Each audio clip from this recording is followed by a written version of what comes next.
friends, and welcome back to my YouTube channel. And if you are new here, welcome. Thank you so much for joining, and I'm so happy to have you here. My name is Lisa Lyons. I'm an etiquette coach, wedding planner of almost 23 years, and overall lifestyle content creator. Well, this week we are headed for a fast and furious trip to Toronto, and we are officially in the Burr months.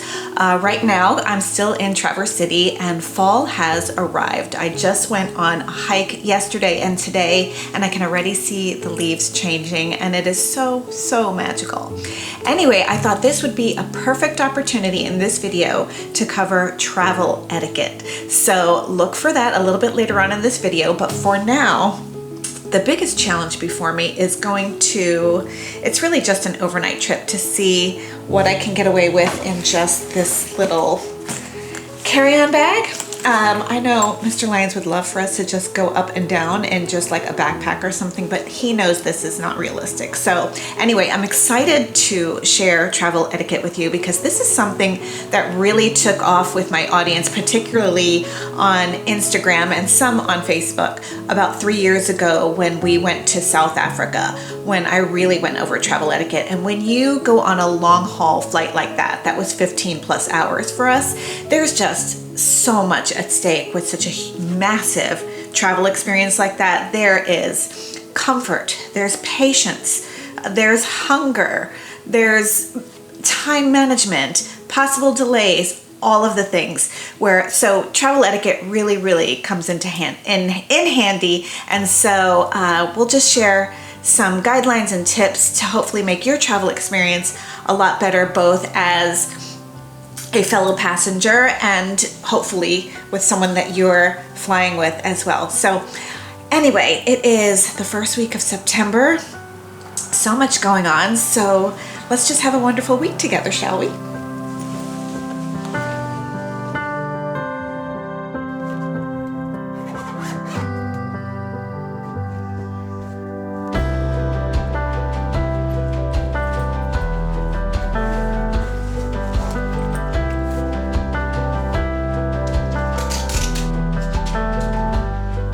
An aside to this whole up and down trip, 24-hour trip to Toronto that we're having, for me it's not just about the clothes, although we all know it's all about the clothes.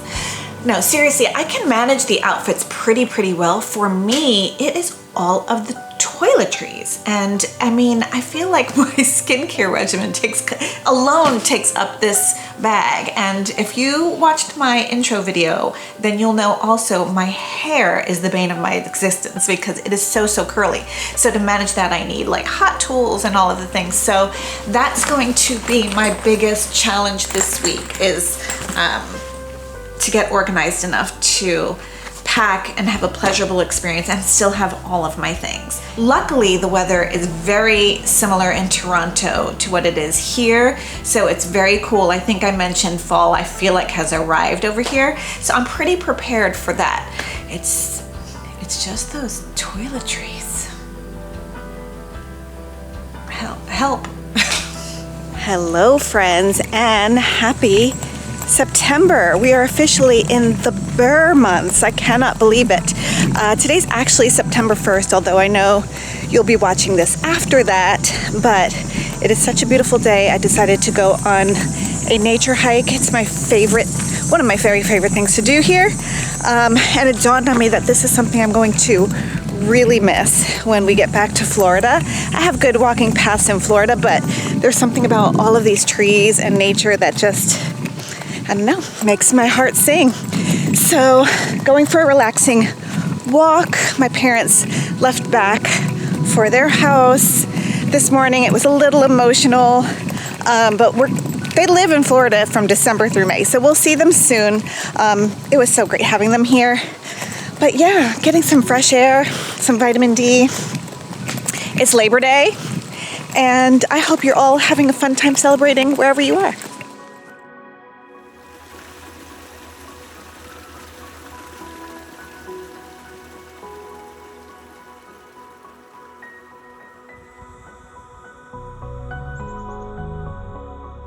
Balancing this here precariously on a post here in the woods, just to show you what I decided to wear for this hike. You know, I feel like sometimes being as sort of remote, I mean, we're by no means completely remote in Traverse City, but it's a lot more solitary, let's just say, than when I'm in Orlando. But in deciding to go for a hike, I decided to just get dressed. I mean, this is a golf outfit that I got from Birdie Golf, and I can put the link below. But I decided that if I don't dress up for myself, I just don't feel great. So it's easy to get into that rut of staying at home and just where kind of you don't know anyone and get too comfortable. So this is what I decided to wear for my hike today. I'm gonna try not to fall over on this thing. But like I said, from Birdie Golf, I love it. Little skirt action here, high neck, and I love the puff sleeves here. I did want to talk to you also about my new choice of shoes or sneakers. I have been wearing these Zero shoes, which are like barefoot shoes, and I don't know if you're very familiar with that, but I was seeing an osteopath in Orlando that best explained it to me. I was having some chronic sciatic pain and low back pain, and he really helped relieve that for me before we took that long drive up here to Michigan. And what these sneakers or shoes do is it lets your toes completely splay and mimic the art, if you will, of walking barefoot, which is what you need. So it's helped to strengthen my back muscles, and it's helped to promote good posture. So I feel great in them, and I could walk for miles and miles and miles. But I'm also getting a pair, not just of sneakers, but they have a pair of black flats.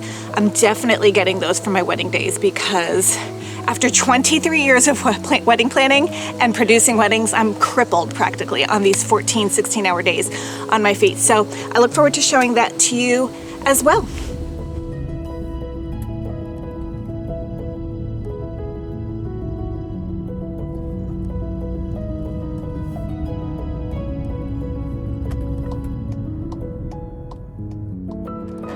So I am here at the airport now, and I am hoping that these conditions stay favorable enough and long enough for me to share some travel etiquette tips with you. But before I do that, I wanted to impart to you that proper etiquette is more than just the proper spoon, fork, and knife you're using, a great handshake, soup etiquette. Sure, all of those soft skills are wonderful, and they will so enhance your life both personally and professionally.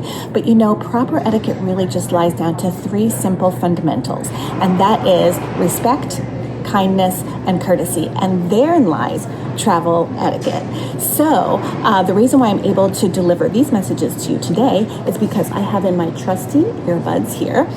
You may have AirPods, headphones, earbuds, whatever you own or call them. And I would always suggest that you travel with them, because if you want to stream something to watch, maybe it's YouTube, maybe it's me, I would love that. Or if you're listening to an audiobook, or even if you want to engage in a conversation, the respectful thing to do would be to keep that private. No one wants to hear that, or they may be trying to enjoy something themselves as well. Equally as important, these headphones or earbuds have very sensitive microphones, so you don't need to yell back if you're having a conversation. So keep it polite, keep those earbuds in, and enjoy the show. As we approach the TSA check line, we have TSA pre-check, but whether you do or you don't, make sure that you have your proper documents ready and handy. That means your driver's license and or a passport, your digital boarding pass or printed boarding pass. By now we all know the drill. We know the documents that we need to provide for us to get past the security gate and onto our gate in the terminal. So make sure you have that ready. If you don't have TSA pre-check, you do have to take out any electronic devices like an iPad or computer or anything like that. So be prepared to do that as well, so that you don't hold up anyone else behind you in the line, and everything can move efficiently and everyone has level heads. Side note, this may not fall under the proper etiquette category, but this should fall under the common sense category. And that is, if your carry-on is the size of a small dormitory refrigerator, it's not going to fit. It's not going to fit. Just check it in. Thank you. Back to our regularly scheduled programming. Thank you for indulging me in that little pet peeve of mine. However, that's a big one. Now, also, if you are in the middle seat, you have the right to both armrests. So if you're in the window seat or in the aisle seat, you should allow the passenger in the middle seat to have both armrests because they deserve it. That's for sure. Also, if you are boarding the plane with any personal items to eat or anything like that, try to avoid things like egg salad, tuna fish, anything with a strong odor. It's a very small metal tube that you're all traveling in. So this can be offensive to some. It may make some people nauseous. We certainly don't want that. We want to exercise that common courtesy and either bring something very neutral to eat on the airplane or take whatever is served to you from the lovely flight attendants. That is, of course, if they're serving you anything at all these days, because that's just a crapshoot. Speaking of meal times, try not to recline your seat during mealtime. That will truly infringe on the space on the passenger behind you. And similarly, if the person in front of you had reclined their seats, you can imagine how difficult it would be for you to eat. So the kind and respectful thing to do would just keep your seat in its upright position, at least during mealtime. And then perhaps if you wanted to take a snooze afterwards, you can recline it after that. I realize that this one is going to be controversial, but this is something I am so willing to die on the hill for, and that is what some individuals are choosing to travel and or fly in, including pajamas and or sweatpants. This is unacceptable. Unacceptable. There, I said it. I can find equally as comfortable and stylish garments in my wardrobe to show up in. I certainly don't need to travel, and neither do you, in clothes that are needed for sleeping. Love you. Mean it.